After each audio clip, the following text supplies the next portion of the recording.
আপনি এই মসজিদে আছেন, যখনই সময় হবে মনে হবে যে আমি এই টঙ্গীতে আসছি বা ঢাকায় এসেছি, এই মসজিদে আসবেন, এখানে থাকবেন এবং যে কোনো সময় আমাদের সাথে যে কোনো স্থান দেখা হইলে আমাদের সাথে সে আন্তরিকতাতেই থাকবে।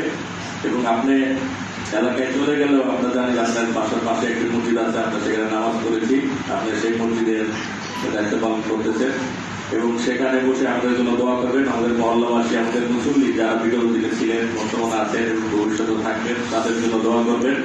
আপনার জন্য আপনার যেই মহব্বত এবং ভালোবাসা এবং আপনার যে দোয়া আপনার জন্য করেছেন সেটাও বজায় রাখবেন এবং আপনি সুস্থ থাকবেন, ভালো থাকবেন এবং যতদিন বেঁচে থাকেন অন্তত আমাদের এই বাইতুল মোহাম্মদ জামিয়া মসজিদের প্রতি আপনার একটা আন্তরিক মহব্বত এবং দোয়া কামনা করে এবং আপনার সুস্বাস্থ্য এবং মঙ্গল কামনা করে আপনি আরো দীর্ঘায়ু হন। আমরা সকলেই আমাদের মসজিদের মুসল্লি এবং এলাকাবাসী, আসলে যেটা মুসলিম ভাই বলেছে যে আমরা যখন কারো পাশে গিয়েছি, আপনার সম্বন্ধে কোনো একটা নেগেটিভ মানুষ ইমাম হোক, ক্ষতি দরকার যেই হোক, তার সম্বন্ধে কিন্তু কোনো না কোনো আসলে একটা নেগেটিভ মন্তব্য আমাদের থাকে, কিন্তু আপনার সম্বন্ধে কখনোই আমরা এটা শুনি না। এটা আসলে আমাদেরও গর্বে বুক ভরে যায় যে আমরা এমন একজন ইমাম সাহেব পেয়েছিলাম।